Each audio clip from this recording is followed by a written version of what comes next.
y en una decadencia a la hora de tomar sus decisiones. Y hay historias horrorosas. Vamos a comentar un par de historias que decimos, esto parece, no sé, una de esas series de algún...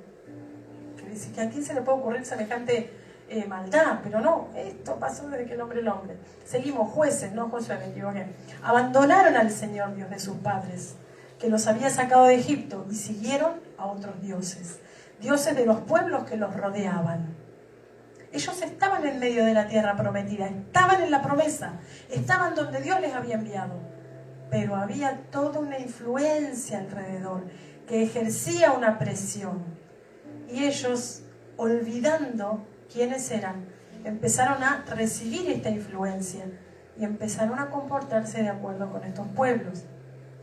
Hablamos de pueblos, hermanos queridos, que sacrificaban a sus hijos al fuego. El dios Moloch, por ejemplo, era un dios todo de metal, y detrás estaba hueco, le ponían fuego, fuego, fuego, fuego, fuego, y las familias ponían ahí sus hijos y se quemaban ardiendo. O sea, hablamos de esa mentalidad, ese tipo de barbarie, ¿no? Entonces dice que los dioses, que los pueblos que los rodeaban, y los adoraron, provocando así la ira del Señor. Abandonaron al Señor y adoraron a Baal y a las imágenes de Astarté. Entonces el Señor se enfureció contra los israelitas y los entregó en manos de estos invasores. Entonces, bueno, se rodearon de todos estos pueblos, y estos pueblos empezaron a invadir y a luchar contra Israel y a oprimirlos. Cada vez que los israelitas, les vendió a sus enemigos que tenían a su alrededor, a los que ya no pudieron hacerle frente. Cada vez que los israelitas salían a combatir, la mano del Señor estaba contra ellos para su mal, tal como el Señor se los había dicho y jurado. Y así llegaron a verse muy angustiados. El libro de Jueces es un libro, digamos, que hay que tener mucho cuidado de no tomarlo como ejemplo, porque justamente nos está mostrando qué pasa con un pueblo que tuvo una experiencia con Dios, que conoció, pero que se olvidó y se alejó.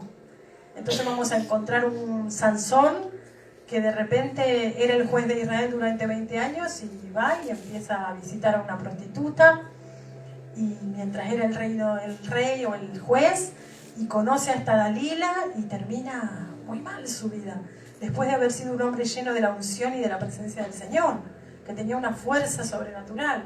O encontramos, por ejemplo, un Micaías que dice, me voy a hacer un ídolo.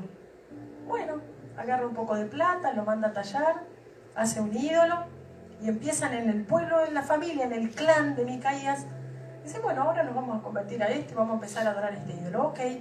Y pasa por ahí un levita, y le dicen al levita, ¿tenés, digamos, trabajo? ¿Estás haciendo algo? No, bueno, vení, sé el levita.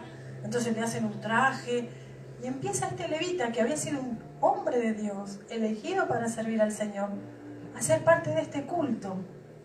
O encontramos, por ejemplo, otra historia también de terror, cuando un hombre tenía una concubina, esta concubina decide que lo deja, se va por ahí. Entonces vuelve a la casa de su padre, y él dice, no, voy a volver a buscar a esta mujer que yo estoy enamorado. Entonces va a la casa de este padre y le dice, ay, qué bueno que viniste, qué bueno, quédate a dormir. Y todo el pueblo los rodea y dice, queremos tener relaciones sexuales con tu visita. No, ¿cómo van a hacer tal vileza? Les entrego a mi hija virgen y también a mi concubina. Y eso, total normalidad. Dicen, no, nosotros queremos intimar con tu visita. Ya que nos vino a visitar, lo queremos conocer en todos los aspectos. Y no, entonces agarran, abren la puerta, ¡pic!, la tiran a la concubina y cierran la puerta. Toda la noche esta mujer ha sido vejada, ha sido humillada por toda la ciudad. Llega la mañana y está moribunda en el medio del dintel de la casa, y dice, bueno, la agarro, la pongo en mi asno y me la llevo. Como si fuera un pedazo de trapo, de carne. Y bueno, en el camino la mujer muere y la cortan en pedazos y le mandan un pedazo a cada pueblo. Realmente, hermano, el libro de Jueces, por eso dicen que la Biblia es un libro que hay que leerlo en su contexto. Pero ¿qué es lo interesante de estas historias de terror que encontramos en Jueces? Que a veces, cuando nos olvidamos quién es Dios, empezamos a vivir de acuerdo a nuestros propios criterios, empezamos a parecernos mucho a lo que nos rodea, ya empezamos a perder un poco el norte. Empezamos a tener cierta decadencia, pero no nos damos ni cuenta, porque es algo sutil. Vamos al siguiente, dice: un pueblo que perdió la memoria. En esos días Israel no tenía rey, y cada uno hacía lo que le parecía correcto según su propio criterio. Y saben, hermanos, esto del propio criterio es un arma de doble filo, ¿no? Porque todos juzgamos la realidad de acuerdo a nuestros criterios, ¿verdad? Somos personas pensantes, somos personas que confiamos en nuestra habilidad de juzgar. Y vamos caminando en la vida de acuerdo a estos criterios que nos armamos. Pero vivimos dentro de una sociedad que ha elegido que Dios ya no rige. Entonces los criterios empiezan a ser tan difusos. Y la iglesia empieza también a, de alguna manera, camuflarse en todo esto, ¿no? Yo no creo en una iglesia que tenga que salir con un sable o con una espada a decirle a todos que son todos pecadores, porque Jesús no hizo eso, nunca, jamás. Jamás hizo eso Jesús. Jesús a los únicos que trató duramente fue a los religiosos. No estoy hablando de eso.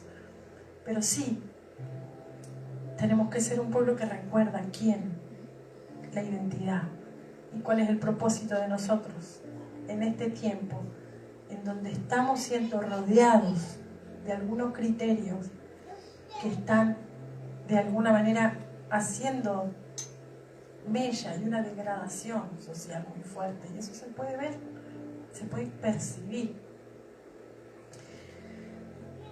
No sé si ustedes sabían, creo que muchos lo saben, pero después de la Segunda Guerra Mundial había que juzgar a todos estos nazis que habían cometido semejantes crímenes contra la humanidad, ¿no? Crímenes de lesa humanidad. Pero la verdad es que el pueblo alemán que hizo esto lo hizo de una manera legal, porque todo lo que ellos hicieron fue aprobado por su Senado, eran leyes, digamos, había una especie de habilitación legal para hacer para hacer ese genocidio que ellos estaban haciendo con el pueblo judío. Entonces, cuando había que juzgarlos, ¿cuál era el criterio? ¿Cuál era el parámetro? Porque cada uno puede elegir hacer las cosas de acuerdo a su propio parecer. Y en Alemania, en ese momento, eso era lo correcto. Entonces las personas que estaban siendo juzgadas decían: yo simplemente obedecí órdenes. A mí me ordenaron matar y yo maté, pero yo soy libre. ¿Y saben lo que tuvieron que hacer? Tuvieron que ir a la Biblia y empezar a recuperar los principios morales en el sentido de una ética, y recuperar una ética de la vida. Y a partir de estos principios pudieron establecer criterios bajo los cuales juzgar los crímenes de lesa humanidad. Y que aunque haya un pueblo que decida vivir y determinar que es legal exterminar seres humanos, hay que volver a cierta ética y ciertos criterios morales. Y a partir de eso se hicieron los juicios de Nuremberg. Entonces, el pueblo de Israel necesitaba retornar a quién era él. Un pueblo que había perdido su propósito y su llamado. Y decía Deuteronomio 14: eres pueblo consagrado a tu Dios. Él te eligió de entre todos los pueblos de la tierra para que fueras su posesión exclusiva. Y querido, yo estaba analizando un poco todo lo que pasaba con Jueces, con el pueblo de Israel, pero realmente sentía que de alguna manera en la iglesia estamos en gravísimo peligro. Gravísimo peligro. Porque es necesario que nosotros nos levantemos para anunciar, pero con el amor del Señor, ¿no? No con un lugar de superioridad moral, o no desde un lugar de nosotros somos los super, sino desde abajo, desde el servicio y desde el amor. Y muchas veces empezamos nosotros a dejar que estas influencias, que este pensamiento generalizado entre en la iglesia y entre en nuestras propias vidas.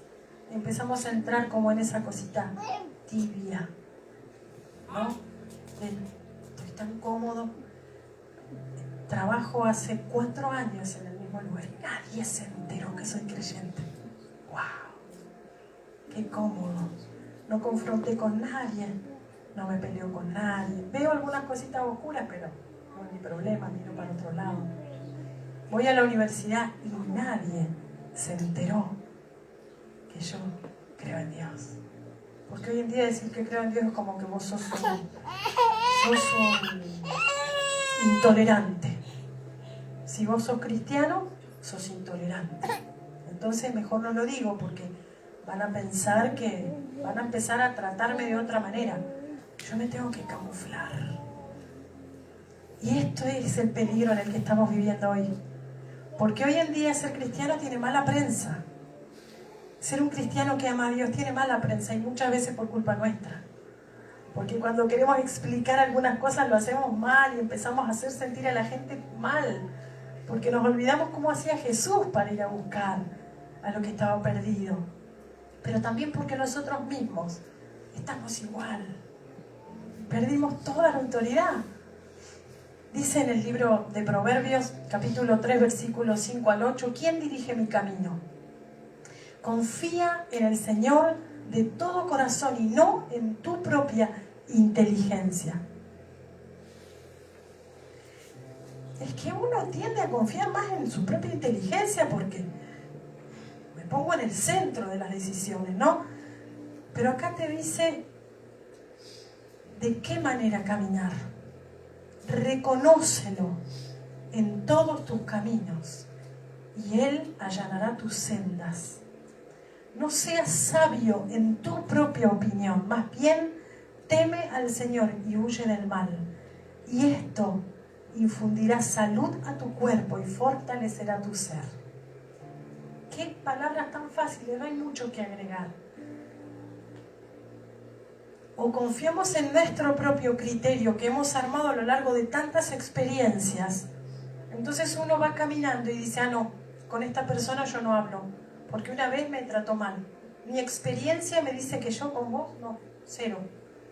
Pero el Señor me dice que tengo que perdonar, que tengo que dar una oportunidad. Pero yo voy a confiar en mi propia experiencia, no en Dios de todo corazón.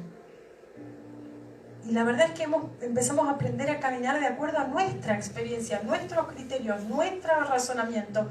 Dices, mira, esto no te conviene, te es lícito, porque todo me es lícito, pero no te conviene.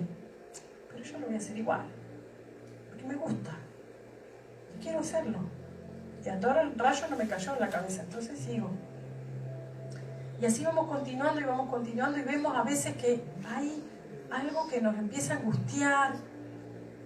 Nuestro ser entra en un estado de ruptura. Y vos podés decir, mira, yo no creo ni en Dios, ni creo que los pecados, no creo en nada de eso. Eso no va para mí. Pero no puedo negar que siento en mi interior una ruptura. Y eso se llama estar lejos de Dios. Porque el Señor te creó para que estés en relación con Él. Para que estés cerca de Él. Y esto no puede pasar si vivís de acuerdo a tus propios criterios. Porque Él dejó establecido un camino. Y es el camino en el cual podés caminar tranquilo y seguro. Por eso podemos decir que tal vez en el libro de Jueces había un pueblo que había perdido la memoria.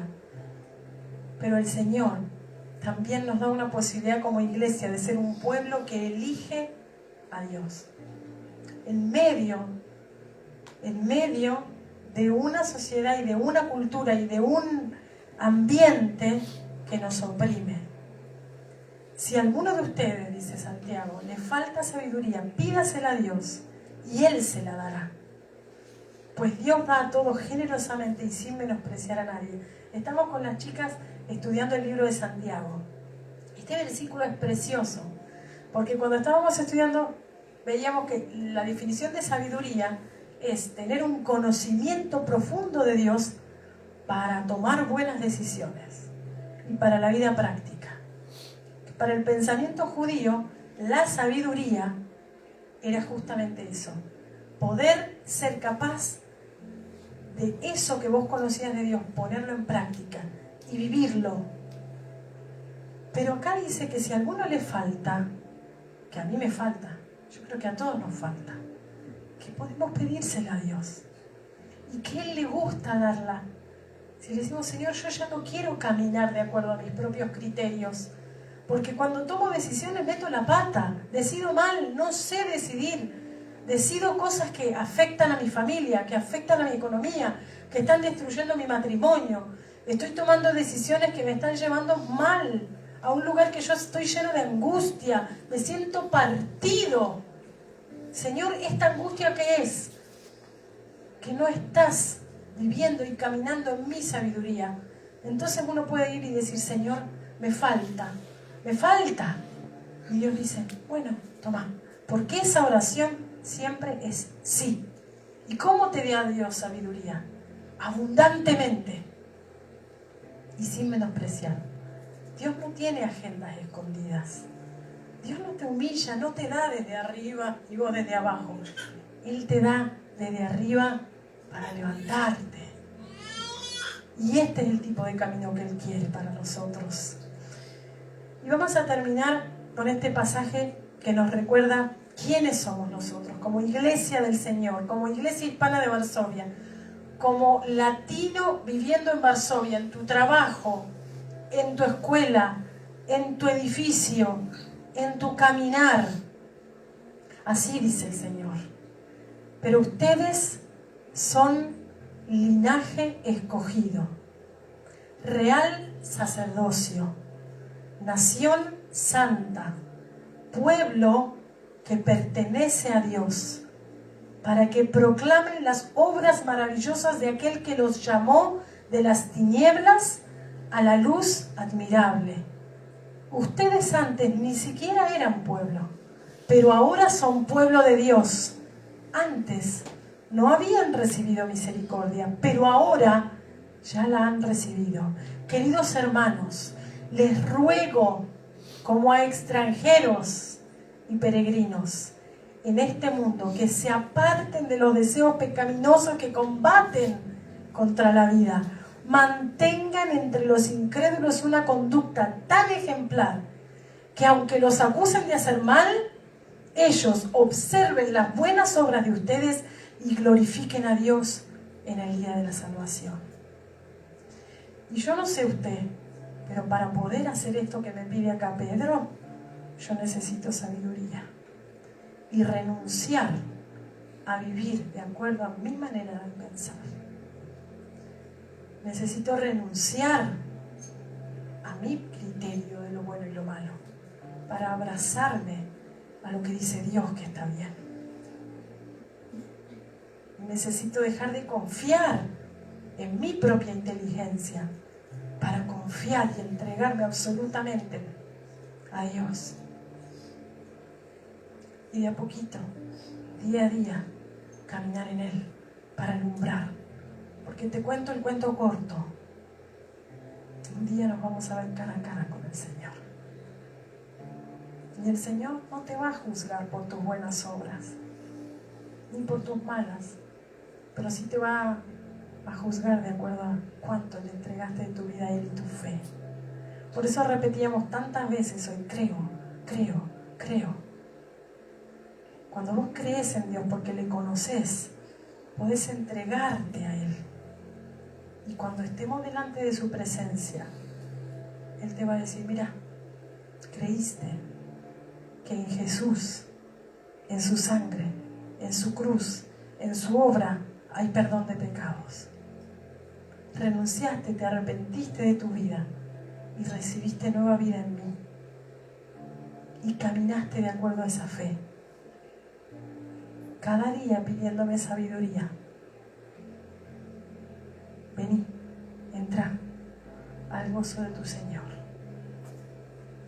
Porque por muy bueno que te creas en tu propia prudencia, sin Dios hay ruptura interior.